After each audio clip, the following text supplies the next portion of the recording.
Hello les amis et bienvenue dans ce nouvel épisode de la Fabrique des investisseurs. C'est Jérôme alias GG pour les intimes. J'espère que vous allez bien. J'espère que la rentrée se passe à merveille. Et pour moi, de mon côté, je vous en avais parlé déjà il y a 15 jours. C'est reparti sur les chapeaux de roue et je vais vous en parler dans quelques instants. Alors, le sujet du jour, les amis, aujourd'hui, je vais vous partager une interview on va partir en Suisse voir notre ami Alexis. J'ai très mal fait l'accent suisse, je suis désolé pour tous nos confrères investisseurs helvètes qui nous écoutent. Pourtant, ma sœur vit en Suisse, mais j'ai toujours pas pris l'accent de mon côté. Donc, dans quelques instants, on va partir de l'autre côté des Alpes, où on va retrouver du coup Alexis, qui est un investisseur et surtout un marchand de biens, qui a un super beau parcours que je vais vous présenter dans quelques instants. Donc j'espère vraiment que ça va vous plaire. Encore une fois les amis, n'hésitez pas s'il vous plaît à me mettre, à noter les épisodes, à noter le podcast dans son ensemble pour un petit peu récompenser ces 4 années et demie de podcast. Il y a eu des notes dernièrement sur Spotify et je vous en remercie les amis, c'est trop cool. Sur Apple Podcast par contre ça décolle pas trop, on est toujours un peu keblo, donc voilà, prenez le temps, encore une fois c'est ce qui permet vraiment de référencer au mieux le podcast, de remercier un petit peu mon travail. C'est vrai que je reçois régulièrement, on va dire, des messages, des DM sur Insta, de remerciements sur certains épisodes nichés par exemple, ou d'une manière générale sur le contenu que je partage, mais c'est vrai que ça doit aussi se retranscrire par la petite notation. Voilà, je referme cette petite parenthèse. Donc on va regarder un petit peu les actualités de GG. Donc je vous en ai parlé, c'est encore une fois de mon côté une actualité assez dense, assez chargée, et je dois dire, si je suis transparent, une rentrée qui se passe pas comme j'aimerais qu'elle se passe. Je vais vous en parler dans quelques instants. Donc on va essayer encore une fois de dissocier un petit peu mes différentes activités. On va partir par quoi? On va partir sans doute, je pense, par le côté marchand de biens. Alors marchand de biens, je vous en ai parlé, on est sur un dos avec mon associé qui est un projet je ne sais pas pourquoi, qui me tient à cœur. Je ne sais pas pourquoi, alors que encore une fois, c'est pas un truc que je vais garder dans le temps. C'est du marchand, donc c'est de l'achat-revente, avec de l'argent au milieu. Mais j'ai un espèce d'affect sur cette opération parce que je la trouve belle. Voilà, je suis tombé amoureux du bâtiment, je suis tombé amoureux de l'emplacement, je suis tombé amoureux des apparts en eux-mêmes. Je suis fier vraiment de mener cette opération avec Paul du coup, parce que je trouve que c'est un très beau produit. Voilà, c'est un bête de produit. Donc c'est un immeuble qui est situé dans une ville du 22, sur Saint-Brieuc, un bel immeuble en pierre bretonne comme on les aime. Et le projet, on avait les reins pour l'acheter cash. Donc j'ai fait une offre une offre d'achat sans condition de financement. Et voilà, et c'est passé. Et on est censé acheter ça, devenir officiellement propriétaire fin du mois de septembre. Néanmoins, en parallèle de ça, tu te doutes bien, quand tu fais entre guillemets all-in, parce que nous, ça représente entre guillemets toute notre trésorerie qu'on s'est reconstituée au fur et à mesure des dernières ventes d'opérations. On a fait de la trésorerie et là, on a injecté tout d'un coup pour justement acheter cet immeuble. Sauf qu'en parallèle, on a fait appel également, on fait une recherche de financement avec un courtier et ça fait 2 mois que notre dossier est en étude. Tous les voyants sont verts pour que la banque puisse nous accompagner parce qu'on a fait nos preuves, on a fait nos premières opérations qui sont très rentables. Sauf que là, ça patine, c'est long, c'est chiant. Et mine de rien, moi psychologiquement, je suis keblo. Je suis keblo parce que tant que j'ai pas cette réponse de cette foutue banque, les autres projets de marchand ils sont un peu en stand-by parce que vu qu'on fait all-in sur Stoppé. Et si jamais on était financé, on mettrait 30% d'apport, et ce qui nous laisserait forcément, tu t'en doutes, pas mal d'autres trésoreries pour aller sur d'autres opérations. Donc bref, je suis un peu keblo dans ma tête sur le côté marchand. Alors on fait des visites, on continue toujours à faire des visites, on continue toujours à faire du réseau. Mais mine de rien, c'est quand même dur de se dire peut-être que je vais faire cette visite, mais j'aurais peut-être pas les reins pour aller acheter ce truc-là. Donc bref, donc voilà, là je suis un peu keblo mentalement sur ça, j'espère que ça va se débunker rapidement. Dans tous les cas, d'ici 3 semaines, un mois maximum, on va devenir propriétaire de l'immeuble. Les apparts devraient être assez, voire très liquides, étant donné l'emplacement qui est quand même number one sur cette ville-là. Donc voilà, si je te parle un petit peu plus en détail de l'opération, on achète 4 apparts avec vraiment le charme de l'ancien, des jolis parquets, des belles cheminées, etc. Et les produits, on va les revendre chaque appart entre, on va dire entre 80 et 100 000 euros pour te donner une fourchette de prix sur des surfaces entre 45 et 65 mètres carrés. Donc on a un prix d'acquisition à 1000 euros en dessous du mètre carré. Donc voilà, c'est des doses, je sais, qui vont être très liquides sur le marché. Donc voilà un petit peu sur cette opération-là. Autrement, donc ça c'est sur la partie marchand. On a mis un stop sur une opération qu'on avait démarrée, sur laquelle on avait signé un compromis, mais on était encore, on va dire, en délai de rétractation. On a mis un stop après une contre-visite ou un 2 ou 3e déplacement sur place, je ne sais plus. On a décidé, de faire machine arrière, ne sentant pas le truc, tu vois. Il y a un truc qui est dur à expliquer, mais qui se développe dans n'importe quel domaine, je pense. C'est cette espèce d'intuition, ce 6e sens. Et en fait, là, tu vois, à force de retourner sur place, de retourner les chiffres dans tous les sens, c'est une bonne OP, mais on est un peu ric-rac, tu vois. Tous les voyants sont pas au vert, tu vois. Là, c'est c'est un vert, mais qui tire un peu sur le orange. Et en fait, je me dis, est-ce que le jeu en vaut la chandelle? Donc je te donnerai pas plus de détails sur Topé, je vais pas approfondir le truc, mais tu vois, il y a un petit sentiment qui me fait dire, vaut mieux arrêter maintenant, plutôt qu'aller s'enliser peut-être dans un truc qui va prendre trop de temps, qui va nous manger le cerveau. Je raisonne beaucoup en termes d'espace mental, de temps que ça va prendre mentalement. Je fais tellement de trucs aujourd'hui qu'il faut que les choses soient le plus simple possible. Donc voilà, donc là je mets un stop sur une OP. Et puis à côté de ça, sur la partie investissement locatif, ça bouge un peu de mon côté. On a eu une offre d'achat d'accepter sur une maison dans la ville dans laquelle je suis. Oula, j'ai pris l'accent suisse pour dire je suis. Où on va se positionner avec 2 couples d'amis qui sont dans la même ville que nous. Et on va diviser une maison en 5 appartements. Donc c'est un joli dossier sur un emplacement clairement patrimonial sur la couronne rennaise. On va faire 4 appartements plus un petit bureau, voilà, un bureau, et dans ces 4 apparts on va faire une LCD à thème. Donc je vous solliciterai, je ferai pas mal de contenu là-dessus, je pense. Bon alors, ça va être un projet assez complexe, hein, parce qu'une division de maison, c'est jamais simple, c'est long, c'est soumis à autorisation, urbanisme, etc. Donc j'espère vraiment que ça va voir le jour, parce que c'est vraiment un joli dossier. Aujourd'hui, si tu me suis depuis longtemps, tu sais que je fais j'alterne un petit peu les projets, on va dire. J'ai cette stratégie à la fois offensive, je vais chercher de la renta, à la fois défensive, je vais chercher du patrimonial. J'essaie vraiment d'équilibrer mon patrimoine. Je suis pas le gars qui va te dire fais all-in sur de la location courte durée pour te dégager machin truc, ou fais all-in sur de la coloc ou quoi que ce soit. J'ai suffisamment de recul et d'expérience pour savoir qu'il faut à la fois déjà tout maîtriser, c'est vraiment ce que j'enseigne, hein, maîtriser toutes les stratégies en locatif et le côté achat-revente également.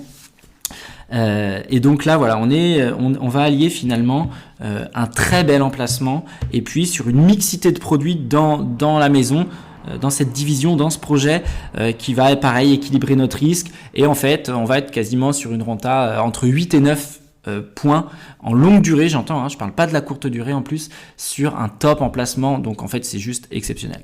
Donc je suis trop content, j'espère que ça va aller au bout. Voilà, donc ça c'est un petit dose qui devrait démarrer, qui va être un peu chronophage au début, hein, sur la mise en place, mais pareil, je t'en parlerai si ça t'intéresse, cet aspect division de maison. Et enfin, j'ai fait une offre d'achat la semaine dernière pour moi, uniquement avec ma femme, enfin nous du coup, ma famille, sur un dos, sur un immeuble intégralement loué à 11% de renta en l'état, un peu de travaux de rafraîchissement au départ, un peu de travail de grosses œuvres à l'instant T, un peu de façade, un peu de toiture, mais rien de bien méchant. Donc j'espère que ça va le faire. J'ai envoyé une propos assez basse, justifiant différents points. Mais j'aimerais bien voir le dos parce que c'est une belle renta, j'aime bien l'emplacement, c'est une zone ultra tendue, gros marché locatif. Donc voilà, mais c'est pareil, c'est un gros budget, c'est un beau bébé. Donc Inch'Allah, j'espère que le financement va pouvoir se faire. Il n'y a rien d'acquis, étant donné qu'on est sur des profils quand même entrepreneuriaux, pas beaucoup d'années de recul sur les bilans. Je sais que les banques, c'est pas ce qu'elles aiment de plus. Après, bon, je mettrai forcément en avant mon expérience dans le domaine et le fait qu'on a déjà des projets immobiliers qui tournent très très bien. Autrement, sur la partie, on va dire, entrepreneuriale slash coach, j'aime pas ce mot-là, enfin bon bref, expert immobilier où je t'accompagne, je t'aide, etc. Je suis en période de transition en ce moment où sur la partie marketing, entre guillemets, j'ai un alternant, une alternante aujourd'hui, Jade, qui termine son contrat la semaine prochaine, et j'ai Nicolas qui va prendre le relais. Donc je suis sur une phase de transition en ce moment, sur la partie équipe, entre guillemets, et il faut savoir également que c'est là où je rencontre pas mal de difficultés. Et là, je vais être assez transparent, je parle pas souvent de tout ça, je parle pas souvent de mes problèmes en tant que tels, mais quand tu es à ton compte, en fait, tu passes ton temps à te remettre en question. Et là, en ce moment, je ne sais pas pourquoi, je suis dans une grosse phase de remise en question. Est-ce que je fais bien les choses? Est-ce que je m'y prends comme il faut? Et en fait, ça part du constat où, en ce moment, je me fais, comme tout le monde, hein, je pense, on se fait manger de pubs sur les réseaux. On se fait manger de pubs de personnes qui sont de la partie, qui sont du domaine, et dans 70% des pubs que je vois passer, je vois des personnes que j'estime pas être compétentes suffisamment pour transmettre leurs connaissances. Et en fait, ça me mange le cerveau parce que je me dis, putain, Jérôme, toi, c'est ton job. Tu as quand même fait plus de 1000 visites immobilières, réalisé maintenant, je sais pas, 12 millions d'investissements pour toi, tes clients, géré de A à Z. Donc, j'estime avoir une grosse expertise et pour autant, j'arrive pas à me mettre en avant. Et en fait, ça commence à me manger le cerveau en mode, pourquoi eux, ils arrivent tu vois, en mode, putain, Jérôme, t'es qu'une brêle en pub, en marketing, en tout ça. Et en fait, ça me fait chier de me dire que potentiellement des gens se font accompagner par des pseudo-coachs ou autres qui sont à mes yeux pas légitimes parce que en fait, trop peu d'expérience. Et c'est pas parce que... En fait, moi aujourd'hui avec ma femme, on a 13 lots, un peu plus d'1 million de patrimoine. Mais en fait, si je n'avais que ça comme expérience, jamais de la vie, je me dirais, je vais aller former des gens. Pourquoi aujourd'hui je fais de l'accompagnement? Pourquoi je fais de la formation? C'est parce que j'ai fait moi-même, faut quand même se rendre compte, plus de 100 projets immobiliers pour mes clients et pour moi-même. Voilà, et sans compter les nouveaux projets de marchand en plus qui démarrent depuis un an et demi. Donc en fait, mon CV ou mon expérience, c'est 100 opérations immobilières. Et même au bout de tout ça, je continue à apprendre. Donc je me dis, c'est pas des gens qui ont une dizaine d'apparts, qu'on fait peut-être 2, 3, 4 achats max. Enfin, à mon sens, en fait, ça me bouffe, en fait, ça me mange le cerveau en ce moment. Et je me dis qu'il va vraiment falloir que je passe à l'offensive sur l'aspect marketing en ligne pour entre guillemets, je vais pas dire prendre le marché, mais du coup proposer davantage mes services pour accompagner au mieux les gens. Bon bref, voilà, c'est une petite note à moi-même. Tu me dis ce que t'en penses, si tu trouves que voilà, dis-moi en commentaire d'ailleurs ce que tu penses de ça. Est-ce que tu penses que avec quelques opérations, on va dire entre 0 et 5 à titre perso, on est légitime pour accompagner les autres? Je suis vraiment très curieux parce que je me dis que c'est tellement complexe l'immobilier, il y a tellement de cas de figure que je vois pas comment bon bref, voilà, je me comprends. Donc n'hésite pas à me dire en commentaire tout ça. Et d'ailleurs, si tu connais quelqu'un qui est spécialisé dans Meta, dans les ads, dans la stratégie et l'accompagnement pour les entrepreneurs web, je suis très preneur de ce contact parce qu'aujourd'hui, j'arrive pas à mettre la main sur la personne pour m'accompagner sur ce sujet-là. C'est pareil, voilà. Donc ça, très... je suis très preneur de ce contact-là. Bon bref, je referme la parenthèse sur justement cet aspect web, mais voilà, qui me prend la tête. C'est pour ça que cette rentrée est compliquée pour moi.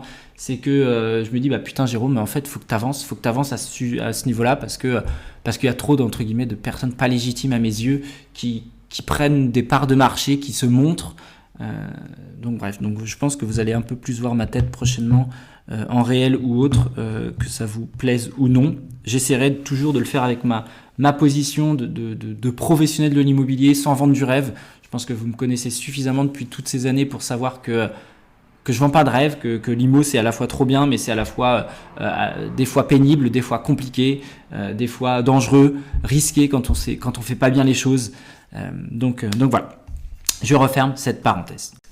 Et par contre, je réouvre une autre parenthèse. Je vais m'entourer prochainement. Je vais avoir besoin de m'entourer sur mon activité lebienrentable.fr. Je vais avoir besoin de m'entourer potentiellement de chasseurs immobiliers. Je vais avoir potentiellement besoin de m'entourer sur cette activité d'un bras droit sur la partie stratégie, etc. Si aujourd'hui, alors je vais essayer de te dépeindre un portrait de la personne type que je recherche. Si tu as je vais pas dire tu as des connaissances en IMO, non, j'ai dit si tu es calé en IMO, que ce soit sur la partie recherche de biens, la partie estimation de travaux, la partie optimisation de DPE, la partie stratégie en tant que telle, immeuble, coloc, LCD, etc. Si tu as du réseau, si tu as une base mail client, enfin voilà, si tu es influent, on va dire, ou du moins tu as cette capacité à fédérer et à contacter facilement du monde, écoute, je t'invite à me contacter parce que je vais avoir besoin de m'entourer sur cette activité-là. Où aujourd'hui j'ai du mal à tout faire tout seul. Donc voilà, si tu souhaites collaborer à mes côtés ou du moins prendre des infos là-dessus, je t'invite à te rapprocher, ou si tu connais quelqu'un qui aurait un profil un peu comme ça, je t'invite à venir vers moi. Je vais avoir besoin de m'entourer. Voilà, aujourd'hui d'une manière générale je travaille tout seul. J'ai mes associés sur certaines structures, mais en dehors de ça, je travaille solo avec mon réseau. Et je me dis qu'en interne, dans mon équipe, alors sous quel format, freelance, salarié, je sais pas encore, je vais peut-être avoir besoin de bras, de gros bras motivés, qui aiment bien bosser et qui aiment bien rigoler. Donc voilà. Un petit appel à candidature.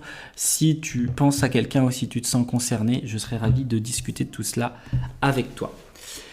Voilà les amis, après ce petit lagus de près de 17 minutes, on va se retrouver en compagnie d'Alexis. J'espère vraiment que cet épisode va vous plaire. Et pour toutes celles et ceux qui veulent des informations sur les accompagnements que je vais proposer, les formations, etc., je vous invite vraiment à regarder dans la barre de description. Alors pour information, en parlant des actualités très rapidement, je vais faire un apéro, un petit apéro, une rencontre immobilière, une soirée entre Rennais ou entre Bretons, on va dire, certainement le mardi 23 septembre, donc dans 2 semaines. Donc voilà, il faut que je trouve un lieu qui puisse réunir une trentaine de personnes. Voilà, l'idée c'est de boire un coup, de discuter, de se rencontrer tout simplement sans prétention. J'envisage également de faire un week-end immersion. Ça fait très longtemps que j'en parle dans ma tête. Et là je pense que j'ai enfin un week-end de disponible où j'ai rien à titre familial de prévu. Donc potentiellement en novembre je vais faire un petit événement, voilà, sur 2-3 jours. L'idée c'est de se rencontrer, de travailler, de vous aider à avancer sur vos projets. Donc je vais te mettre juste en dessous un petit questionnaire si tu veux, si tu es intéressé. Donc ce sera en Bretagne, je pense ce sera très certainement sur Saint-Brieuc d'ailleurs. L'idée c'est qu'on passe 2-3 jours ensemble, qu'on fasse des visites, je veux que ce soit tourné passage à l'action. Donc si aujourd'hui tu pars tous les niveaux sont acceptés, clairement l'idée c'est que je vous fasse avancer, qu'on fasse un petit plan d'action ensemble, que je vous donne, que je réponde à vos problématiques. Et si vous avez des ateliers précis que vous aimeriez que je mette en place, moi j'ai déjà des idées, mais l'idée c'est que ça colle aussi à votre besoin. Voilà, on sera un petit comité, 10-15 personnes, grand maximum. Et en termes de valeur, de prix, j'ai pas encore ça en tête, mais l'idée c'est que ça colle entre que ce soit hyper accessible et que ça puisse couvrir les frais fixes, donc à savoir la location du logement, les frais de nourriture notamment. Donc voilà les amis, je vous mets un petit questionnaire juste en dessous si vous voulez regarder, et puis n'hésitez pas à vous manifester déjà sur Insta, par mail, pour me dire si ce genre d'événement serait cool pour vous et si vous aimeriez que j'organise ça dans d'autres coins potentiellement. Je vais reprendre également les conférences en octobre. Une fois que Nicolas, mon alternant, là, sera avec moi, ça sera plus facile à déployer parce que c'est très énergivore, très chronophage. Donc je vais reprendre les conférences, je vais venir vous voir, surtout dans l'Ouest. Voilà, c'est à côté de chez moi. Mais j'avais d'autres villes en tête, notamment du Metz, du Nancy, du Reims, du Caen, du Rouen. Voilà, essayer de faire une grande boucle comme ça pour traverser la France. Si vous êtes dans ces villes-là ou si vous êtes dans d'autres villes, n'hésitez pas également à vous manifester. Vous m'envoyez un petit message. Vous commentez cet épisode. Ça peut être ça aussi. Vous commentez l'épisode. Vous me dites dans quelle ville vous êtes, etc., etc. Voilà les amis, allez, je vous souhaite une très belle écoute et on se retrouve très très vite.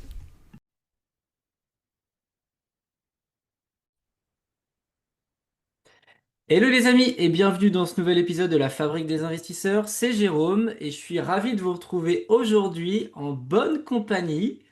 Aujourd'hui, j'ai la chance d'accueillir dans le podcast Alexis. Alexis, salut. Salut Jérôme, merci pour ton invitation en tout cas, Bon, j'espère que tu vas bien, j'espère que tu as la forme. avec grand plaisir, surtout avec ce temps ici en Suisse, donc tout va bien. Ouais, alors voilà les amis, aujourd'hui j'ai la chance d'accueillir donc Alexis qui vit en Suisse, je sais pas, t'es résident suisse du coup? Résident suisse et j'habite à Genève. Ok. Donc alors pour la petite anecdote, comme c'est souvent le cas avec mes invités, hein, on s'est rencontrés via les réseaux sociaux, la magie d'Instagram. Exact. Tu vois, je remontais un peu le fil de nos conversations. Euh, on a commencé à échanger en début d'année 2024 à travers la réaction à travers différentes stories. Et tu es revenu vers moi en début d'année pour me Ouais, proposer du coup de passer sur le podcast. J'ai dit oui avec grand plaisir. Et tu vois, on arrive en juillet.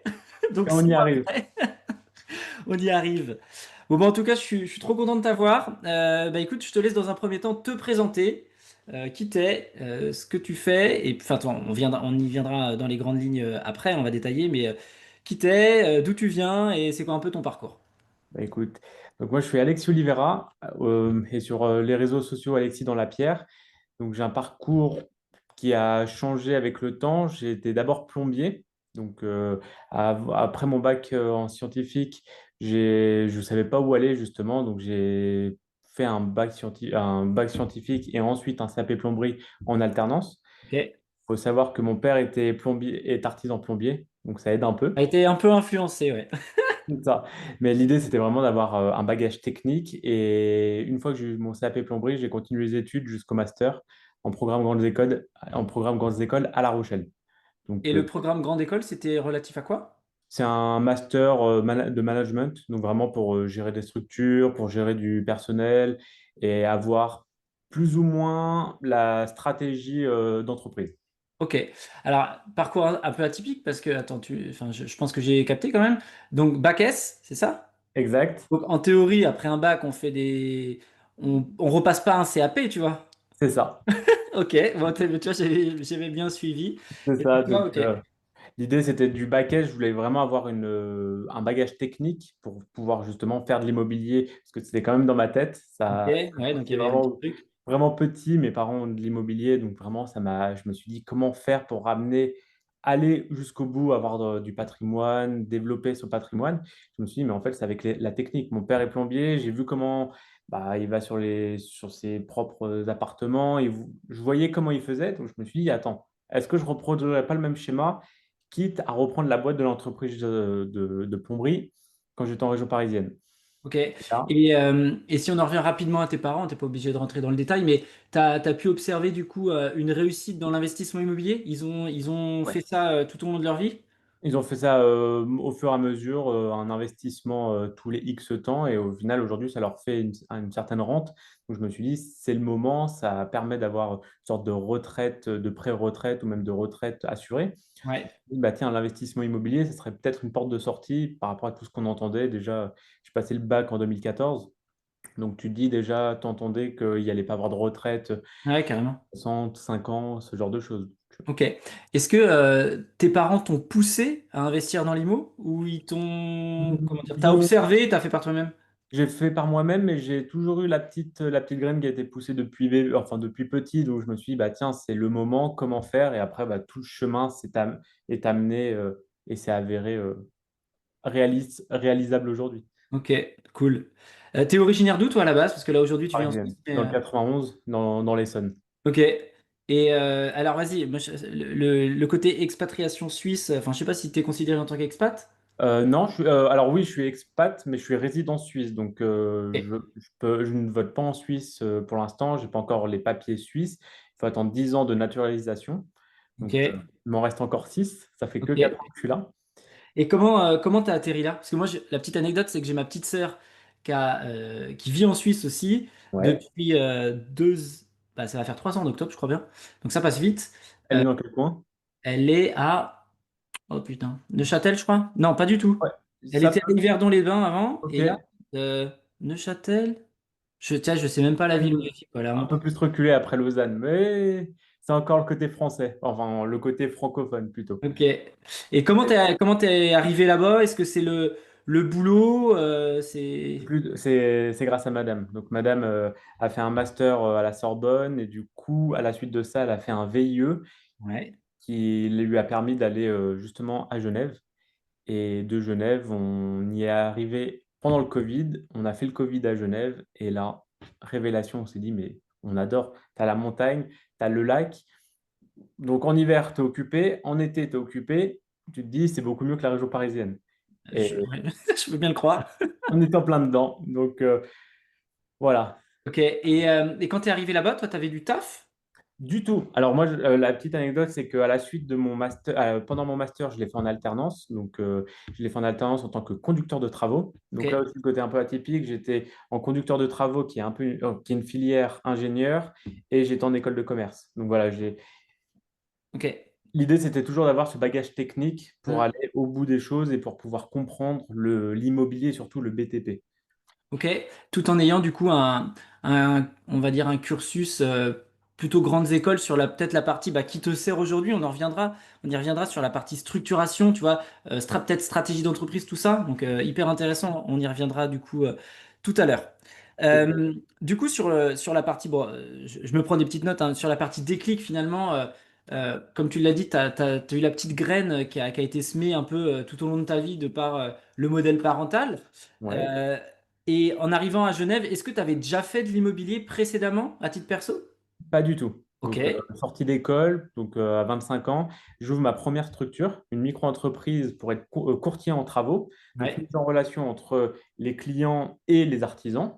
Donc, j'ai fait tout mon carnet d'adresses en connaissant personne. Donc, j'étais faire du porte-à-porte, j'ai vraiment été voir les personnes en direct pour avoir les artisans et trouver des clients à travers les solutions digitales. Et grâce à ça, je me suis dit, attends, je veux investir dès la sortie de mon école. Voilà, avec ma femme, on s'est dit, bah tiens, comment on peut faire? Donc, il y avait le CDI en Suisse pour ma femme. Et moi, du coup, j'avais pas j'avais pas de salaire à proprement parler. J'étais en micro-entreprise. Donc, les banques ne suivaient pas. ok, À la suite de ça, je me suis dit, bah, je vais prendre un mi-temps pour avoir le CDI, pour pouvoir cocher la petite case de la banque. ouais, CDI, ça passe. Et c'est comme ça que la première année, une fois qu'on était là, on a investi notre premier appartement locatif sur Annecy. ok. Donc, juste la micro-entreprise, Ouais, tu l'as ouverte en Suisse ou en France? en France. Ok, Ouais. Alors, c'était un choix de ma part. Je pouvais ouvrir un équivalent côté suisse, donc on appelle ça une raison individuelle. Mais je me suis dit, je suis français, j'ai les connaissances et les normes françaises et la culture française. Donc, je me suis dit, bah, je vais d'abord commencer à la frontière française, donc c'est-à-dire que j'habitais à Genève, enfin, j'y habite toujours, et je travaillais au Pays de Gex et Haute-Savoie. Donc, donc tu voilà. faisais l'inverse un peu de la plupart des gens, quoi. Exact. Et ça fonctionne bien parce qu'au final, tu ne prends pas les bouchons et tu as quand même un marché qui est porteur parce que tu as peu d'entreprises et tu as quand même de l'activité qui se fait autour de la Suisse. Ok, ok, très cool. Complètement atypique, tu prends tout le monde à revers. Ouais. Et du coup, cette micro, euh, tu l'as encore? Tu l'as gardée combien de temps? Tu Je l'ai l'as encore. Donc, elle Ouais. est ouverte. Aujourd'hui, elle est vraiment passive parce que je ne refacture pas dessus. Mais aujourd'hui, elle est encore ouverte vraiment pour me rappeler le démarrage. Et je l'ai ouverte en octobre 2020, donc pendant le Covid. Vraiment la pire et la meilleure Ouais. année finalement. Et aujourd'hui, donc à la suite, j'avais pris le mi-temps. Du mi-temps, ça m'a permis d'investir avec ma femme. Et à la suite, j'ai rencontré du coup mon associé à date. Donc c'est comme ça que j'ai vraiment mis les pieds dans le marchand de biens pur à titre professionnel. Parce que Hmm. de base, c'était que de l'investissement locatif. Donc un premier, ensuite un deuxième, mais vraiment à titre privé. Et là, maintenant, on a vraiment changé les choses en passant à titre vraiment professionnel à travers mon associé que j'ai rencontré grâce à ma micro-entreprise. Ok. Alors, donc plein de questions qui me viennent en tête. Ouais, Donc c'est un peu décousu, mais c'est ça que j'aime aussi. Euh, alors, je me note sur l'associé parce que voilà, je vais me poser la question. Hop. justement, Sur la partie investissement locatif, du coup, tu as dit que t'en as deux. oui, Euh, Pourquoi tu es allé sur le marché d'Annecy? Parce que c'est un marché qui est hyper haut, tu vois, c'est très très cher. exact. Qu'est-ce que tu as pris comme type de bien? C'est quoi la stratégie d'exploitation? Alors, c'est un T2, c'est donc vraiment un 2 pièces de 44 mètres carrés. L'idée, c'était de se former à travers un premier investissement locatif. Donc, Ouais. patrimonial, vraiment, c'est pur patrimonial vu le prix au mètre carré et vu la tension locative qu'il y a là-bas. Finalement, on s'y retrouve parce qu'on arrive à le louer avec un loyer supérieur à la mensualité. Ok, super. On a un cash flow positif et enfin le fameux Graal qu'on souhaite tous, mais finalement, c'est même pas ça, c'était vraiment pour permettre, nous, de se familiariser avec le côté investissement locatif en étant résident suisse. Parce Ok. qu'il faut prendre ça en compte, qu'il y a quand même cette subtilité où c'est pas, comme on peut voir dans toutes les formations, toutes les vidéos, ce genre de choses, il y a quand même cet aspect-là à prendre en compte aujourd'hui. Parce que c'était plus compliqué d'obtenir un prêt en France en étant en Suisse? C'est un prêt français qu'on a pour le premier et le deuxième, c'est un prêt suisse. Voilà, on a testé. Le premier, on a réussi parce que c'était considéré comme une résidence principale. Par contre, le Ok. deuxième, c'est devenu plus complexe à travers les banques parce qu'ils ont vu qu'on était résident suisse, donc ils ne voulaient pas nous suivre. Et là, pour le deuxième, on a pris une banque suisse pour faire un prêt in fine. Donc, ce n'est pas un prêt sous amortissement. Donc, on a mis le cash et on a pu acheter le bien comme un prêt classique. Un bien en France. Un bien en France. Ok. Alors, on va parler. Bah, très bien, tu vois, c'est de fil en aiguille, on a plein de thématiques. Ouais. Le prêt in fine, c'est un truc qui est très méconnu, enfin, qui est assez méconnu, on va dire. Ouais.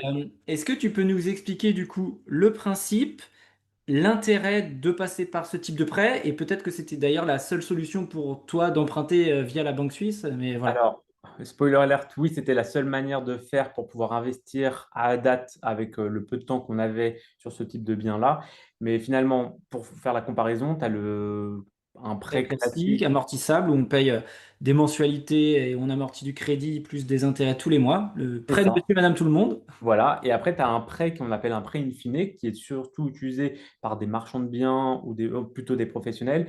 Donc, tu ne vas pas amortir ton bien immobilier, mais tu vas simplement payer les mensualités du capital que tu empruntes. Donc, Ok. sur un prêt à 200 000 francs, 200 000, du coup, c'est en CHF, donc c'est en Ouais. francs, France-Suisse, ouais. en francs suisses. Donc, sur 200 000 francs, par exemple, tu vas avoir un taux d'intérêt à 2,50 et tu vas payer seulement tes mensualités sur les 2,50 sans amortir. Donc, c'est-à-dire que ton bien ne t'appartiendra pas après 15 ans, après 20 ans, tu payeras toujours une mensualité à la banque. Ok, très clair. Et c'était quoi? Alors oui, bah, de toute façon, l'intérêt pour toi de le faire, c'était que tu n'avais pas le choix, de toute façon. C'est ça. Ok. Donc, par contre, la différence, c'est que tu dois mettre 30% d'apport plus les frais de notaire. Donc, tu dois mettre beaucoup de cash sur la table, sur un type de bien avec, en prêt suisse, bien sûr. Mais du coup, c'est là où tu arbitres. Tu te dis, bah, tiens, si tu as du cash de dispo, soit tu fais plusieurs opérations avec un prêt français, avec un amortissement, mais qui ira chercher moins. Ou soit, sinon, moi, l'intérêt, c'était d'aller chercher vraiment un gros cash flow parce que ma mensualité est moindre et du coup, le loyer est supérieur. Ok. L'idée, c'est vraiment de bénéficier vraiment de ce cash flow. Maximiser le cash flow, quoi. C'est ça. Ok. C'est un peu comme si tu avais un différé. Sur 10 ans. Ouais, c'est ça. Ok. Et Euh, par très contre, cool. je veux rebondir dessus, c'est que au bout de 10 ans, donc dans 10 ans, la banque, elle va me redire, bah, écoutez, votre prêt vous devez renouveler votre taux d'intérêt. Donc dans 10 ans, peut-être que le taux, au lieu d'être à 2,50, il sera peut-être à 4 ou il sera peut-être à 1,10, par exemple. Donc c'est là où il faut savoir arbitrer. Au bout de 10 ans, on va dire, bah, tiens, au bout de 9 ans, on va se dire, bah, tiens, on va mettre en vente le bien. Comme ça, on se dégage du bien immobilier, on récupère notre cash qui est investi dessus et on récupère la plus-value latente. Ok. Yes. Et sachant que tu peux pas arbitrer, est-ce que tu peux arbitrer avant les périodes de Oui, renouvellement? complètement. Il faut Tu juste te arbitres quand payer tu veux. ton. Par exemple, si aujourd'hui je veux m'en séparer, donc ça fait 1 an que je l'ai, il faudrait que je paye les 9 ans d'intérêt. Les 9 ans d'intérêt. Ouais, ouais. Donc c'est pas, c'est ok. Ça s'arbitre. Ça, si tu as besoin de cash, Faire les parce que calculs. tu mets quand même 30% d'apport, donc si tu as un besoin de 30%, bah voilà, tu te dis, bah ok, tu vas perdre une certaine, mais tu vas gagner ta plus-value, parce que le bien était aussi acheté en rabais, parce que Ouais, clairement, l'intérêt de faire un truc comme ça, c'est d'aller chercher des biens à fort potentiel. c'est ça. Ok. Ça marche. Bah, on arrive du coup gentiment sur la partie marchand. Donc tu disais que tu avais rencontré ton associé actuel avec qui tu fais du marchand. C'est d'ailleurs tout le but de... Attention, spoiler alerte, c'est un podcast dédié aux marchands de biens. Enfin, on va parler beaucoup de marchands de biens, c'est le but du jeu. Donc ton associé, tu l'as rencontré toi à travers ta micro. Ouais. C'était quoi? C'était un client? C'était Alors, un artisan? non, moi j'avais un client, donc mon client avait acheté à mon associé, donc finalement c'était un marchand de biens. Ce marchand de biens avait acheté plusieurs lots, les avait divisés, et moi je m'occupais de la rénovation de la personne qui avait acheté le bien au marchand de biens. Ok. Et donc, de fil en aiguille, j'ai fait enfin, les premiers rendez-vous de chantier avec ses clients. Après, il y a eu des sujets de copropriété, justement parce qu'il y avait une problématique d'humidité dans les caves. Donc, du coup, j'ai contacté ce marchand de biens. Ce marchand de biens, je lui ai expliqué bah, la problématique et surtout les solutions. Parce que c'est bien d'arriver avec des problématiques, mais il faut toujours ramener au moins une Ok. solution. Ça sert Attention, il y a le feu, démerdez-vous. C'est ça. Et de fil en aiguille, bah, un premier échange, un deuxième, un troisième, on a pris un café, on a vu, enfin, on cherchait, on a vu comment travailler, j'ai vu comment il travaillait. Moi, il m'a vu comment je travaillais, donc il a vu que j'étais en micro, enfin, que j'avais envie, que je voulais me développer. Et tout ça, bah, j'ai commencé à travailler le premier mois gratuitement pour lui. Donc, je lui ai dit, bah, écoutez, si vous voulez, je fais un test. On travaille ensemble, le premier mois gratuit. Le deuxième mois, il m'a fait, non, tu ne peux pas travailler gratuitement. Donc, le deuxième mois avec une prestation de service, le deuxième, le troisième, le quatrième. Au bout de 6 mois, je suis passé salarié de sa structure. Ok, alors, pause. Ouais, Pause, temps mort. Déjà, c'est quoi le profil de cet associé? Il a quel âge? Il il fait ça depuis a, combien de temps? alors, lui, il fait ça depuis 35 ans et il a plus de 50 ans. Ok, donc c'est vraiment le côté marchand de biens expérimenté, qui a fait beaucoup, beaucoup d'opérations, j'imagine, qui en vit depuis des années. C'est ça. Ok. Et quand, du coup, tu as commencé à bosser, on va dire, pour lui dans un premier Ouais. temps, c'était quoi tes missions? L'émission, c'était du suivi de chantier pur. Donc, de suivi de chantier pur, c'est-à-dire, enfin, donc, t'as des projets, tu fais le chiffrage, tu fais la rénovation et tu fais jusqu'au PV de réception et enfin, j'appelle ça le service après-vente. Tu as des galères Oui, il y a après toujours de la petite bidouille la post. petite bidouille. Bah, du coup, Ouais. c'était faire vraiment le suivi de chantier de A à Z. Et Ok. Et sachant que lui, dans ses opérations, parce on en reparlera après vraiment de la stratégie pure et dure du marchand, il faisait souvent la réalisation de travaux pour ses opérations. alors oui, parce que du coup, pour rebondir à une des questions qu'on a évoquées au départ avant le podcast, on est spécialisé du coup dans la restauration du patrimoine. On est vraiment dans l'ancien. On n'est pas sur des... Des flips rapides. C'est ça, on est vraiment sur des vieilles bâtisses qui nécessitent bah, un apport technique pour créer les gaines techniques, pour créer vraiment les plateaux bruts et pour ensuite les commercialiser. Ok, on va reparler de cette stratégie après. Ok, donc il y avait quand même un besoin en effet de suivi à minima des dossiers, donc d'où la période test, puis on va dire embauche sous-traitance. Embauche sous-traitance, sachant qu'il faut aussi... Et du coup, cette embauche sous-traitance nous a permis de commencer ensemble en même temps sur un nouveau marché qui était la Suisse. Parce que là, on n'était que en France.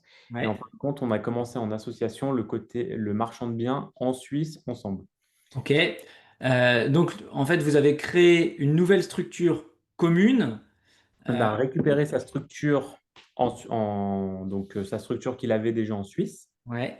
Et du coup, j'ai été salarié de cette structure qui m'a permis, moi, d'acheter mes biens, ce genre de choses. Donc vraiment d'avoir ce CDI aussi pour les banques. c'est une banque suisse, donc on y reviendra par la suite.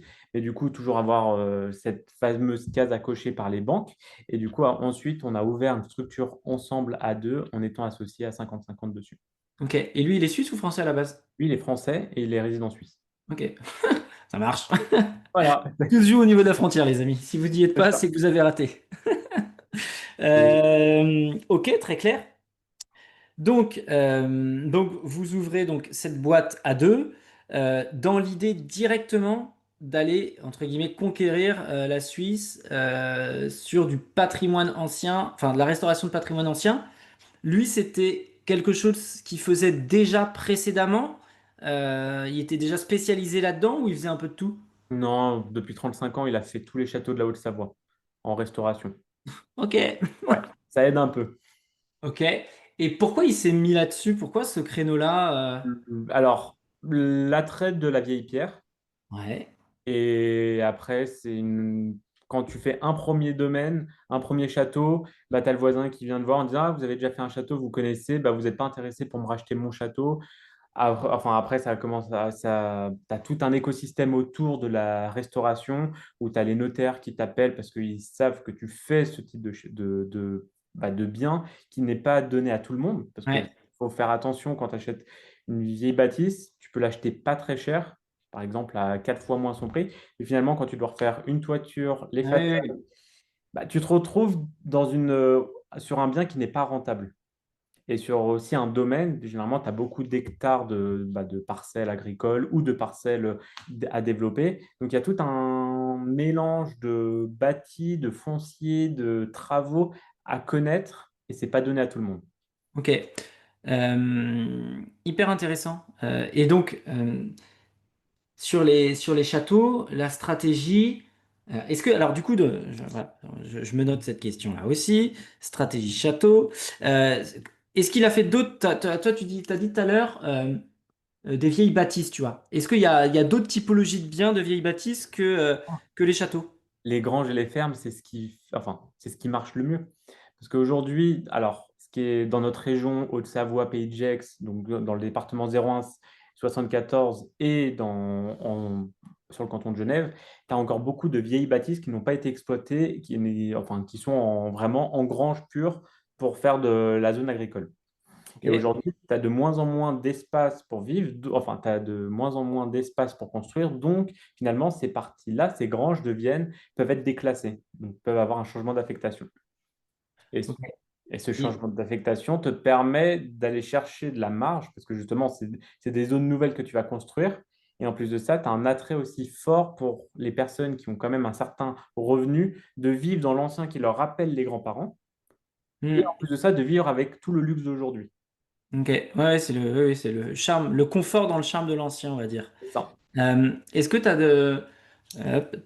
une autre question qui vient? J'ai plein de notes, c'est la folie. Est-ce que, comment dire, sur ces produits, tu as en tête, alors tu vas me dire, ça dépend forcément du projet, mais si on essaie de schématiser un peu, un coût de rénovation au mètre carré, typiquement sur une grange, elle est quoi? Elle est hors d'eau, hors d'air ou Elle est t'as... hors d'order, mais tu dois refaire la toiture, tu dois brasser la toiture. Donc, le brassage de toiture, c'est que tu viens refaire une partie de la toiture en conservant les anciennes tuiles. Tu viens Hmm. juste enlever les tuiles qui sont défaillantes. Donc, généralement, tu changes 30% des tuiles sur les 100% finalement. De l'autre côté, tu as l'isolation, tu as les façades à reprendre, parce que généralement, elles n'ont pas été elles ont pas été bien entretenues. Mais l'avantage, c'est que nous, Quand c'est sur, excuse-moi, je te coupe, quand c'est sur de la pierre, tu reprends quoi? J'y connais rien là-dessus. ouais, ouais, tu reprends à la chaux. Tu as vraiment des procédés bien spécifiques où tu vas te remettre vraiment à nu la pierre et ensuite tu vas refaire tous les joints à la chaux et ensuite tu vas finir par un lait chaud. C'est vraiment un coup Ouais, ok. Donc, ouais, donc ça, c'est des spécificités vraiment. Ok. technique que Euh, tu dois avoir. Et hormis la côté technique, c'est que tu dois trouver l'artisan qui sait faire. oui, ce que j'allais te dire, ça doit pas courir la rue. Donc, l'avantage ici, c'est que tu as beaucoup de corps de fer, mais tu as beaucoup de vieilles pierres de ce type-là. Donc, tu as quand même des entreprises qui savent faire.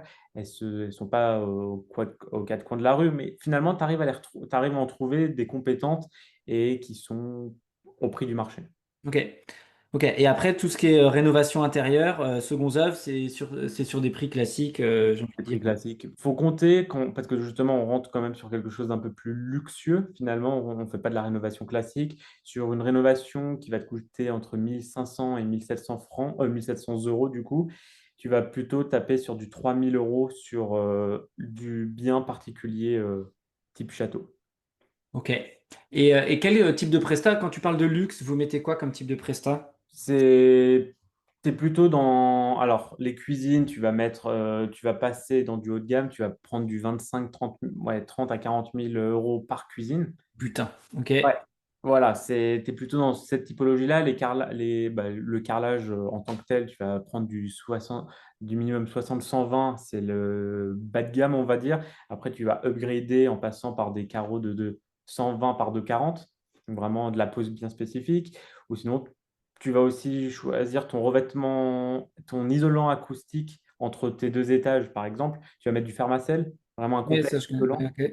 avec des suspensions acoustiques, avec le BA13 phonique entre chaque étage pour éviter que justement, tu es dans des vieilles bâtisses et tout résonne. Bah, les planchers sont en bois, tu ne vas pas refaire des planchers connectés parce que ça serait tout refaire et il faut aussi garder le charme de l'ancien. Alors, c'est quoi un plancher connecté? Tu vas m'apprendre quelque chose? Ouais. Un plancher connecté, c'est un plancher où tu vas te connecter à toutes les façades hautes dans une bâtisse. Finalement, tu enlèves ton plancher bois et tu viens refaire un plancher qui pose à travers toutes les façades et où tu viens couler du béton dedans. Ok, donc c'est un plancher béton. Enfin, Un c'est. plancher béton Ok. bien spécifique pour les vieilles bâtisses. Mais du coup, c'est un plancher béton. Ok. Ok, ça roule. Et là, sur vous, la stratégie en prix de revente, vous visez un prix au mètre carré à combien en prix de revente? En prix de revente, alors nous, il y a trois stratégies. Quand tu es marchand, le but, c'est de faire le flip le plus rapidement possible. Hum, Donc, hum. tu achètes, tu divises, tu revends. Donc, côté français, tu fais ta copro. Donc, Alors, on va y revenir juste après, là, sur la partie produit fini. Vraiment, Ok. tu te dis, on fait une rénovation de A à Z avec les prestats qui nous sont propres, le côté haut de Ouais. gamme. Vous, les produits ils ressortent à combien? Nous, fini, ils sortent à 6 000 du mètre. Sur un marché qui en Sur un vaut. marché qui tourne entre 4 5 et 5. Donc, t'as 3% de plus. 4-5%. Ouais, ok. Et c'est des produits qui sont demandés, disputés, ouais. Demandés qui sont discutés, enfin, qui sont justement, il y a une forte demande sur ce marché parce il y a peu d'offres. Ouais, donc tu es sur une. Il y a peu de demandes, pardon, il y a peu de demandes et du coup, tu as beaucoup t'as peu d'offres et tu as beaucoup de demandes dessus. Ok, donc tu es un peu sur une niche. Et vous, votre produit fini, vous arrivez comment dire, vous le sortez à combien au mètre carré? Bah, ça dépend du prix d'acquisition, tu vas me Ça dire, dépend mais. de ton prix d'acquisition, mais quand tu dis que tu es en coût de travaux, on est déjà à 3 000. Après, tu rajoutes ton coût d'acquisition Ouais, et du coup, après, tu sors ta marge derrière. ouais, ok. Et vous avez un minimum de marge au mètre carré que vous souhaitez faire? Alors, c'est surtout sur le produit fini, enfin, c'est sur l'intégralité du dossier, du projet en tant que tel. Et généralement, on va pas en dessous de 30%. Ok, ouais, donc c'est bien. Nous, on essaye de. Tu vois, il y en a beaucoup et on pourra en reparler après. C'est vrai que la norme, on dit 20%. Mais en vrai, 20%, enfin, j'ai pas, je commence à avoir de l'expérience enfin, j'ai de l'expérience dans le monde de Ouais, l'immobilier, de l'investissement, le marchand de biens. Là, je démarre ma cinquième OP, mais je me rends compte qu'à chaque fois, on a tourné, nous, faudrait que je reprenne mes chiffres, mais à minima, entre 25, minimum, je crois que c'était 25%. ouais, Là, la prochaine, on sort à 50%. ouais. Il y en a une à 60. Et en vrai, je me dis, vaut mieux être hyper sélectif, en faire peut-être un petit peu moins, mais à ce que les marges soient explosives. euh, Parce que, mine de rien, tu te rends compte que 20 points, si tu as le moindre imprévu, on va dire, tu vois, une commercialisation qui est un peu longue, un acte enfin, un acte authentique qui traîne, Ouais, etc. ouais, tu peux pas sortir tes 20 points, enfin tes 20 points sont bouffés si tu dois refaire financer auprès d'investisseurs privés. Ouais. Finalement, nous, ce qui nous importe le plus à tout le temps sur nos projets actuels, c'est de toujours faire tourner rapidement pour éviter de manger la marge sur le long terme. Parce que Mm, ce qui se passe, c'est que chaque année, bah, tu as tes frais de structure. mm. On va en venir aujourd'hui, nous, on est structuré, on a une équipe qui nous permet justement de se baquer et de plus pouvoir faire tout seul. Ok. Et ça va faire partie du coup comment dire, des prochaines questions. Euh, Ok, alors on va angler ça comme ça. On parlait tout à l'heure, enfin, tu parlais avant que je te coupe, de trois types d'opérations. Oui. Est-ce que tu peux les détailler? Alors, il y a l'opération classique où tu achètes un bien avec un foncier et un terrain à diviser. Donc aujourd'hui, tu achètes le bien, tu vends la maison et tu développes le foncier. Donc tu fais une sorte de promotion. Hmm, Tu revends juste le terrain à un promoteur immobilier. Donc vraiment la stratégie numéro un. La stratégie numéro 2, tu achètes une bâtisse, tu le divises en plusieurs lots et tu revends à lot l'état par brut, lot. lot par lot. Hmm, Ou sinon, après, tu fais la stratégie où il faut toujours la garder en tête, c'est la stratégie où tu vends le produit fini, le produit clé en main, hmm. qui te Ok, permet vraiment d'avoir une sortie, même pour tes investisseurs en private equity ou surtout pour tes banques. Parce que tes banques, tu leur dis aujourd'hui, bah, je vais faire un projet, j'ai un flip dans 4 mois, la banque, elle va pas te suivre. T'es trop énergivore pour elle. Et en faire un, bah, tu vas l'épuiser, en faire deux, et en faire trois, à un moment, tu vas épuiser tes partenaires. ok. Donc oui, oui, bah moi tu vois, c'est un peu ce que j'ai remarqué là sur mon début d'activité en marchand. Euh, Tu vois, ma toute première OP, on a détaché un terrain. Ouais, Et on a rénové la maison. oui, Mais par contre, tu vois, à refaire aujourd'hui, je sais pas si je referais ce type d'OP. Alors, peut-être en fonction, peut-être que c'était pas le bon moment par rapport aux sous-traitants artisans, mais en vrai, le chantier, ça a été l'enfer. On a pris du retard, en fait. On a eu 6 mois dans la vue, donc en fait, ça ouais, nous a bouffé quasiment 15 000 balles d'intérêt, quoi. Donc, non, bah, ta marge, finalement. une bonne partie de la marge. Donc, et tu vois, là, sur les autres opérations, à chaque fois, j'ai réussi à acheter en volume. Donc, en gros, tu achètes en gros que ce soit des lots d'appart ou là, Hmm. on est en train d'acheter un immeuble qui est déjà divisé en termes de compteurs, en termes d'élec. On a Ouais. juste le règlement de copro, un petit coup de propre sur la toiture et puis basta. Et là, je me rends compte que c'est vraiment ce type d'opération, moi, aujourd'hui, à titre perso, qui m'intéresse parce que tu fais pas les travaux. Par contre, tu aides ton investisseur, enfin, ton futur acquéreur plutôt, à se projeter. Typiquement, sur le projet de commercialisation, je vais y annexer un devis de travaux, un DPE Ouais. projeté, tu vois, histoire que, euh, bon, les apparts, ils sont propres, ils sont un peu dans leur jus en fonction. Oui, mais c'est suffisant pour un investisseur. Il va se projeter, il va voir que en rentabilité, ça tourne. Et que Exactement. derrière, il va avoir ses partenaires parce que bah, chaque investisseur a son artisan du coin en micro ou pas. Enfin, il Et, va euh, gérer son truc. et tu vois, c'est un peu moins j'en fais, mieux je me porte. En tout cas, je me rends compte que quand tu arrives à choper des doses comme ça, c'est quand même, ça te prend pas trop de temps, tu vois. Et en vrai, ça peut, à l'instant T, je me rends compte que c'est moi ce qui me plaît bien parce que ça va relativement vite. Et quand tu arrives à trouver des bons doses, quand tu fais le tri, quand tu es bien select, mine de rien, tu arrives à choper des bonnes affaires, ouais. Ouais, complètement. Et donc là, sur la partie château, Ouais. l'idée c'est t'es sur une stratégie de division de revente en appartement, revente en lot? En revantant l'eau. Parce que finalement, quand tu regardes un château, aujourd'hui, tu trouves difficilement des acquéreurs qui veulent reprendre le château et le faire perdurer dans une famille Hmm. en stratégie patrimoniale. Donc aujourd'hui, il faut redonner vie au patrimoine. Donc pour redonner vie économiquement parlant, tu es obligé de le diviser pour pouvoir mettre plusieurs familles à l'intérieur. Ok, et c'est des lots C'est quoi les dimensions? Vous allez sur tout type. Tourne entre 70 à 200 mètres carrés par lot. Enfin, tu as plusieurs typologies.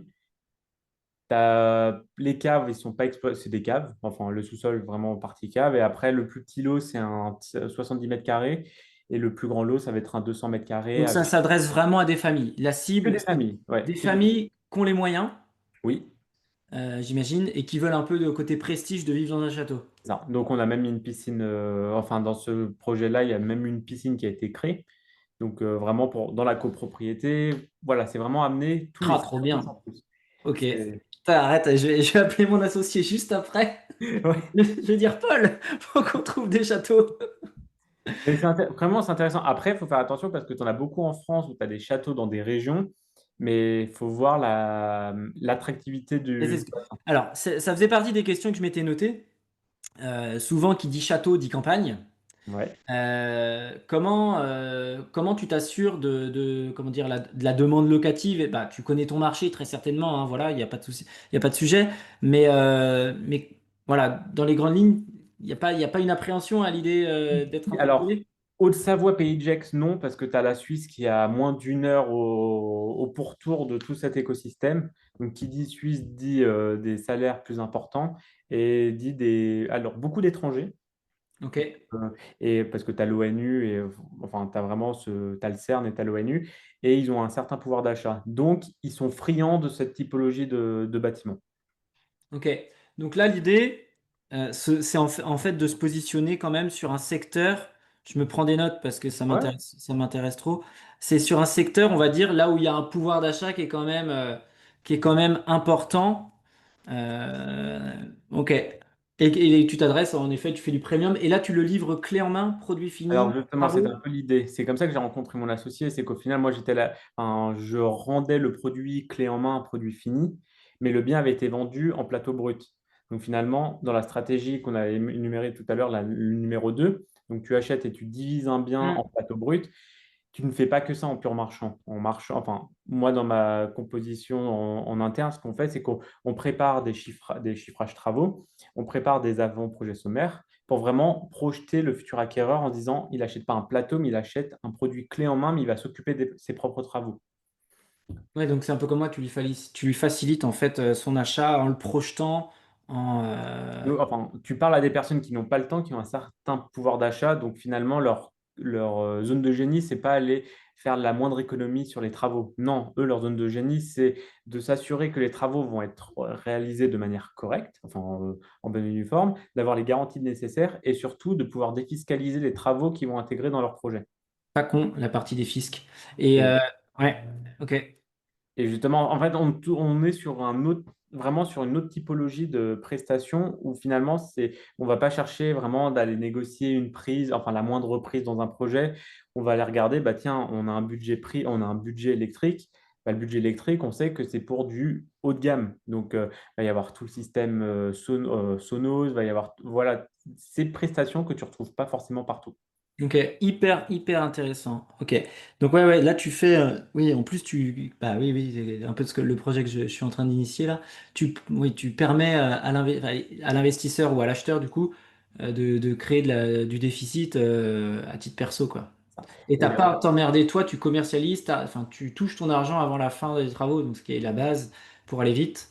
c'est ça, tu es sorti de ton risque finalement en Ouais. tant que marchand. Et Ouais. derrière, tu accompagnes. Et nous, même si on est sorti à titre enfin, Le marchand. juridique, marchand, on a quand même ce côté éthique où on conserve le client jusqu'au bout. Parce que ces clients-là, j'ai le cas justement dans ce château-là, je leur ai revendu un autre château. Parce que justement, enfin, on a bien amené les choses au bout, que ça leur a permis d'avoir cette confiance. On leur a retrouvé un autre bien et ils ont dit les yeux fermés, on y va. Ok. Et c'est ta boîte de travaux? Enfin, Non, qui fait les travaux du coup? alors moi, je refacture avec ma structure, mais, De le suivi de chantier? mon suivi de chantier, mais aujourd'hui, j'en fais beaucoup moins parce que je suis pur marchand. Et c'est surtout une sorte de partenariat avec mes partenaires Ouais, en donc c'est une interne, entreprise à part, ok. une entreprise à part, et c'est eux qui facturent. Et je veux même pas te prendre, je reprends pas de commission parce que mon intérêt n'est pas d'aller chercher plus d'argent derrière, mais c'est de sortir et de pouvoir faire des flips avec le cash que j'ai pour aller faire d'autres projets. Ok. Et je sais qu'ils sont Bon, entre deux événements. et ben, putain, ça laisse à réfléchir, hein, tu vois là. Et euh, pour rebondir sur ça, c'est que je trouve qu'aujourd'hui, le marchand est plus amené à faire ça de manière beaucoup plus d'accompagner les gens. hmm. Bah, d'où le fait aussi qu'on ait pris un architecte en interne pour pouvoir faire des projets en avant sommaire en interne directement. Ouais. Ça, on va y arriver sur la partie structuration parce que ça va être un sujet. C'est tout mon problème d'entrepreneur aujourd'hui, c'est que je bosse tout seul sur toutes mes structures. Alors non, je dis des bêtises. J'ai des associés, mais Oui, mine de rien, même avec les associés, on opérationnel. n'est pas assez. Hmm, Et ça va venir à un moment. Il faudrait que je me structure, donc on va en parler. Juste, est-ce que on s'était dit qu'on parlerait un peu du comparatif entre le marché suisse et le marché français, ça peut être intéressant. complètement. Alors, pour finir l'histoire sur comment on a commencé en Suisse, donc on a commencé il y a 3 ans maintenant sur le canton de Genève, donc vraiment côté canton de Genève. Pour savoir, la Suisse, c'est plusieurs cantons, canton de Vaud, canton de Fribourg, canton de Genève, et chaque canton est une sorte de micro-pays. Ok. C'est-à-dire que ce que tu vas faire dans le canton de Genève ne va pas être pareil dans le canton de Vaud et va être différent dans le canton de Fribourg. Au niveau de la législation? Les législations, les normes, ton coefficient de construction au sol, quand tu Ok, as des terrains. Donc voilà, nous aujourd'hui, on est spécialisé vraiment sur le canton de Genève et on est encore plus spécialisé dans les zones qu'on appelle les zones 4B protégées. C'est une zone où tu as vraiment toutes les granges, tous les grands domaines. Ça tombe bien, c'est ce qu'on sait faire. ok, ça marche. Et c'est comme ça qu'on est rentré et c'est naturellement, on s'est positionné sur ce marché-là. Mais du coup, aujourd'hui, le marché suisse, finalement, c'est que tu achètes, tu n'amortis pas ton bien. Donc, comme un marchand de biens en France, il va acheter un bien, il ne compte pas l'amortir, il compte juste faire du prix in fine pour pouvoir rebondir derrière, pour pouvoir le revendre. Nous, aujourd'hui, on achète les biens immobiliers. Donc, à date, on doit mettre 50% d'apport pour acheter les biens. Ok. Vous avez partenaire bancaire aujourd'hui? On a des partenaires bancaires, mais aujourd'hui, on tend vers vers du private equity pour acheter les biens. Ok. Justement, c'est toute ma problématique que j'ai maintenant jusqu'à la fin de l'année et pour l'année 2026. Qu'aujourd'hui, je dois aller chercher enfin, des investisseurs La privés Love Money? Ouais. exacts. Donc, ça se fait très bien parce qu'aujourd'hui, sur un bien, tu donnes des cédules hypothécaires. Donc, tu viens donner une garantie premier ou deuxième rang aux investisseurs présents chez le notaire. Ce qui se fait aussi en France, mais plutôt. Ouais, j'ai fait ça moi sur les projets là. On est passé en effet par de la Love Money et puis avec contrat chez le notaire. Ouais, Donc ça structure bien les choses. Ça permet de rassurer la personne qui nous prête de l'argent hein, parce que c'est plusieurs centaines de milliers d'euros à chaque fois. Bon, ça a un petit coût, mais par rapport à ce qu'on gagne, c'est rien. c'est Donc, ça. ok. Donc, tu achètes un bien. Donc, vraiment, dans le process même, quand tu achètes un bien immobilier en Suisse, tu trouves un bien sur les plateformes en ligne. Tu négocies difficilement. Il y a tellement enfin, il y a tellement de demandes par rapport à l'offre qu'au final, dès qu'il y a un bien où tu vois qu'il y a de la marge, etc., tu fais une offre au prix et tu mets pas de conditions de financement. Ok. Donc, Bah, c'est ce que j'ai fait sur le nouvel immeuble là qu'on va faire. Là, j'ai fait offre ouais, au prix sans condition. voilà. Ah Bah, c'est bah, ça, hein. Enfin, premier arrivé, premier servi. Et puis là, il faut jouer les gros bras, hein, clairement. c'est ça. Bah, tu joues les gros bras, mais tu prends les risques avec. Donc, Je suis après, d'accord. tu Ouais. prends tu as le rewards risque devant. Donc, ce qui se passe, donc finalement, ton offre est acceptée. Donc, l'agent immobilier, ça se fait beaucoup aussi par agent immobilier, des courtiers immobiliers. Ça se fait, c'est pas comme en France où tu vas avoir un papy qui va mettre son bien sur le bon coin parce qu'il a entendu que le petit-neveu pouvait le faire. Là, c'est vraiment chaque bien pratiquement passe par un agent immobilier. Ok. T'as très peu de ventes avec des particuliers, quoi. Ouais, c'est un peu comme le modèle anglo-saxon. Ça se fait vraiment dans cette manière-là. Les pourcentages sont moindres en termes de commission, mais bah, en termes de valeur, c'est plus élevé. Ok. Et donc 50% de cash, là où en France, tu vois, nous on commence à démarcher les banques sur la partie comment dire, marchand, on va nous demander 20 à 30%, tu vois. Ouais. Donc, nous, c'est ce qu'ils nous demandaient l'année dernière. Ah, ok. Ouais. Et la problématique, c'est vraiment que depuis, donc c'est les normes FINMA équivalent à l'AMF côté français, depuis le 1er janvier 2025, la FINMA a demandé aux banques d'avoir un meilleur bilan, c'est-à-dire d'avoir plus de liquidité dans leur banque. Donc ils en demandent plus à l'entrée. Ok. C'est ça. Donc, Ça marche. On arrive du coup sur la partie structuration. ouais. Euh, pourquoi et comment vous avez, pourquoi et quand plutôt, vous avez commencé à vous structurer? C'était quoi les problématiques en fait avec ton associé là qui vous ont dit, bon, on n'est plus assez, on n'a plus assez de bras à deux, faut qu'on se structure. Alors, pour l'avantage que j'ai eu, c'est que j'appelle ça un cheat code, c'est qu'en intégrant en intégrant la structure de mon associé, j'ai eu les 35 ans d'expérience en une fois.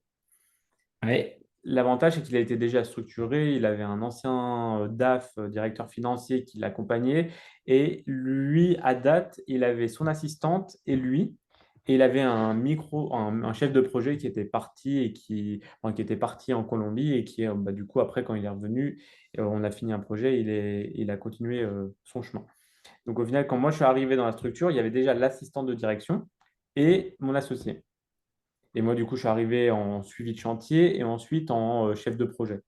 Et de chef de Ok. projet en associé. Mais du coup, je lui ai demandé, bah, du coup, je l'ai fait comme toi, je lui ai posé la question de savoir pourquoi il avait besoin d'une assistante de direction. Hmm. Finalement, c'est pour toutes les choses type administration, relance Enedis, relance des notaires, relance de tous les partenaires qui sont dans la boucle. obtention des devis, suivi des facturations, ce genre de choses. En étant tout seul, bah, tu peux voir que tu as quand même du mal à tenir tout le monde et tu vas avoir des pics, enfin de la motivation, même si c'est de la discipline, mais tu vas avoir des pics de motivation de fou où tu vas relancer tout le monde, mais mercredi, bah, finalement, le lundi, le mardi, tu t'es chauffé, le mercredi, tu es rincé et tu as du mal à relancer tout le monde. Et finalement, Ok. l'avantage, c'est que ton assistant de direction, bah, elle va pouvoir faire ces petites choses. Et c'est une personne à temps plein?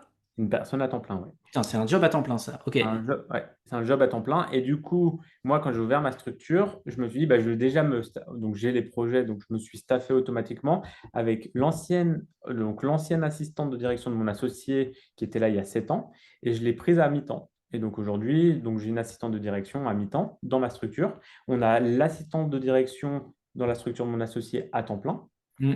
Et j'ai pris aussi un architecte là à mi-temps. Donc c'était mon stagiaire et là je l'ai pris à mi-temps pour qu'il se forme et qu'il arrive à se développer côté suisse. Donc là, typiquement dans la structuration de boîte, il y a, on va dire, l'assistante de direction sur toute la partie administrative, suivi, relance, on va dire. L'architecte, l'archi qui est là pour élaborer les projets, et j'imagine encore plus quand il y a quand il y a les travaux, ou bien soit les travaux clés en main, soit peut-être projeter et puis réaliser les plans pour que les gens se projettent quand ils vont faire réaliser les travaux derrière. Ouais. Ok. Il y a toi qui est en... Oui, dis-moi. Je te coupe, je dois. Bouge pas. Vas-y. Reprise les amis après le démarrage d'un aspirateur robot qui commençait à faire du boucan. C'est les aléas Exact. du direct. Et il n'y aura pas de montage, il n'y aura pas de coupure. Donc, on reprend. Donc, je disais quoi? Je disais quoi? L'archi. L'archi, pourquoi on l'a pris? Aujourd'hui, quand tu es dans l'ancien, c'est pas du neuf. Donc, quand tu as dans des vieilles bâtisses, aussi bien des châteaux, mais aujourd'hui, on fait beaucoup de granges dans le canton de Genève.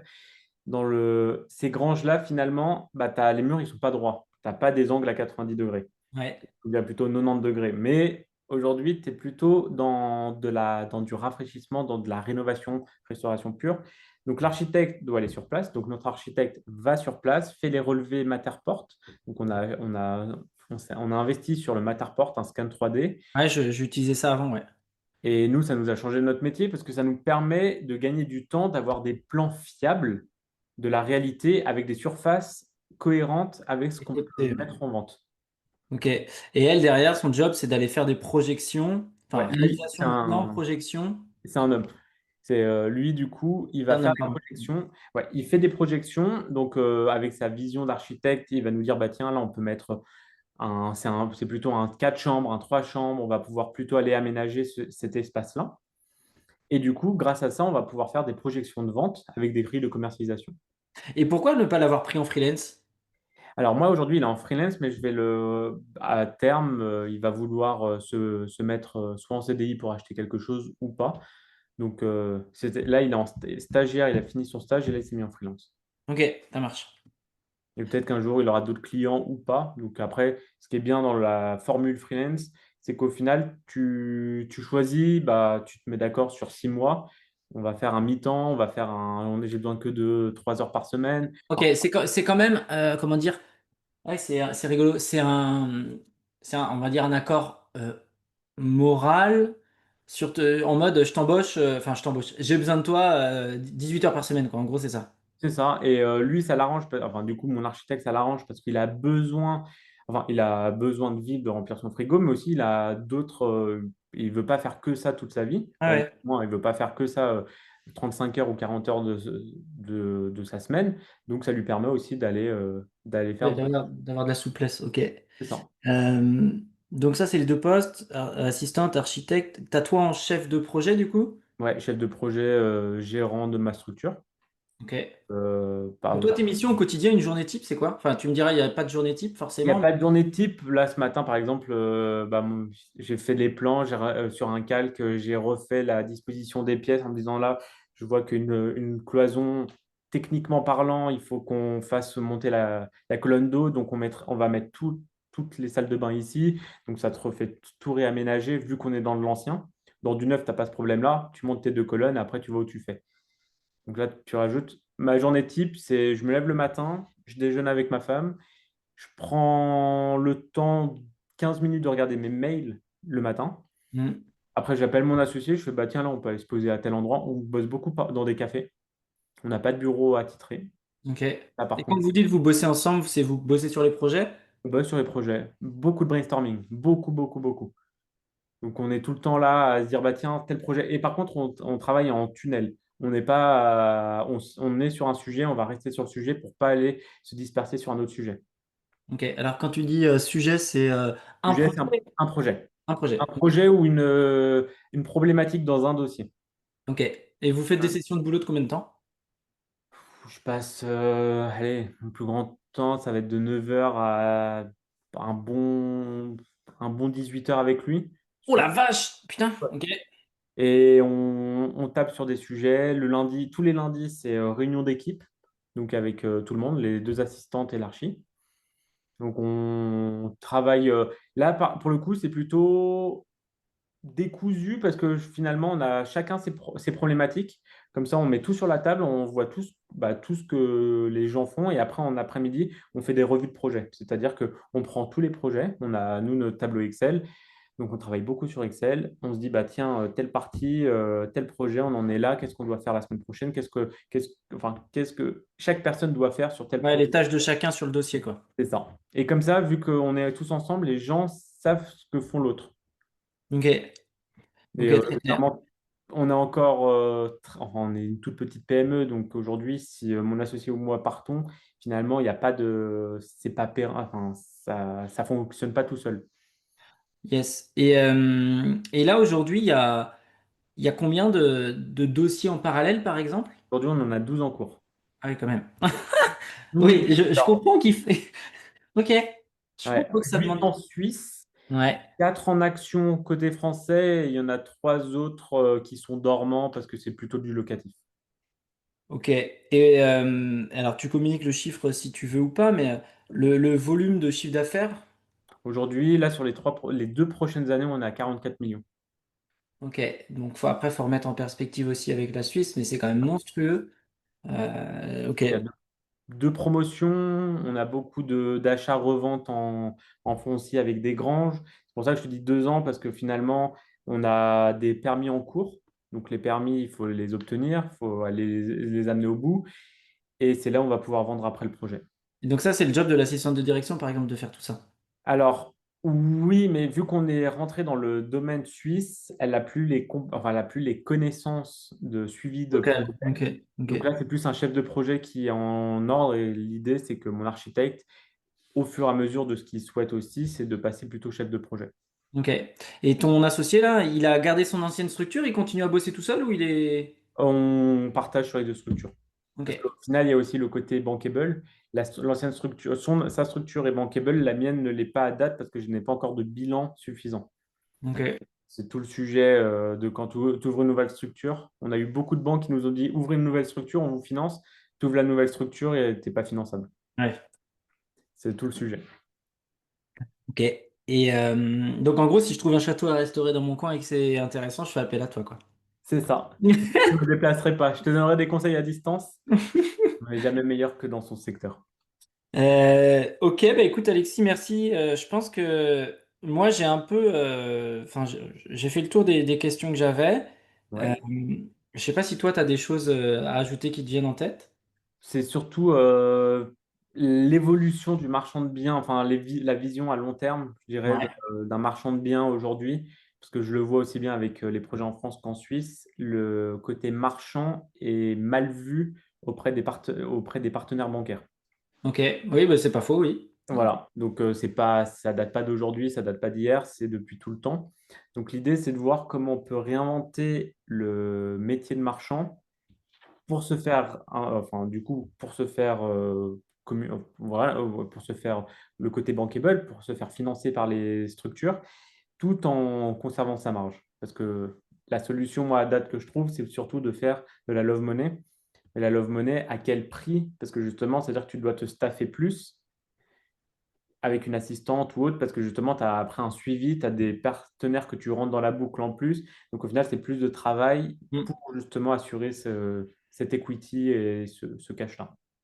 Ouais, mais je suis tout à fait d'accord. Là, c'est vrai qu'il y a beaucoup de frilosité au niveau des banques relatif à ce métier-là parce que je pense que beaucoup ont essayé, beaucoup se sont plantés. Je pense que le côté promotion aussi a vraiment, avec la guerre en Ukraine notamment, où ça a pris un coup, un sérieux coup ça, de ralentissement.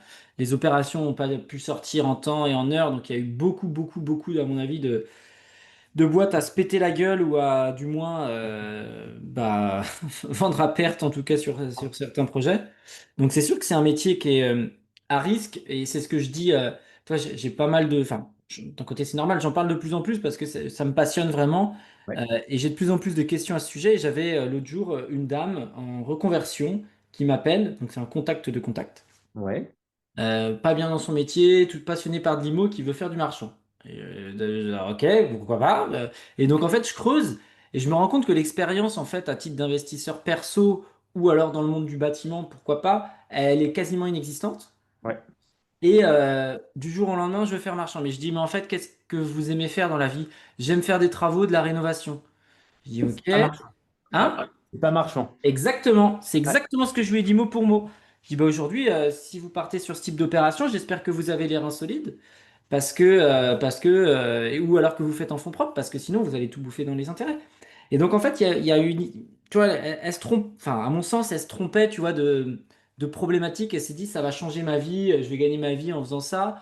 Sauf que en fait, la réalité, déjà entre les délais de, comme tu l'as dit, hein, le secret du marchand, c'est d'aller vite. Enfin, Et d'essayer c'est de faire. contre-productif. Enfin, c'est contre-intuitif.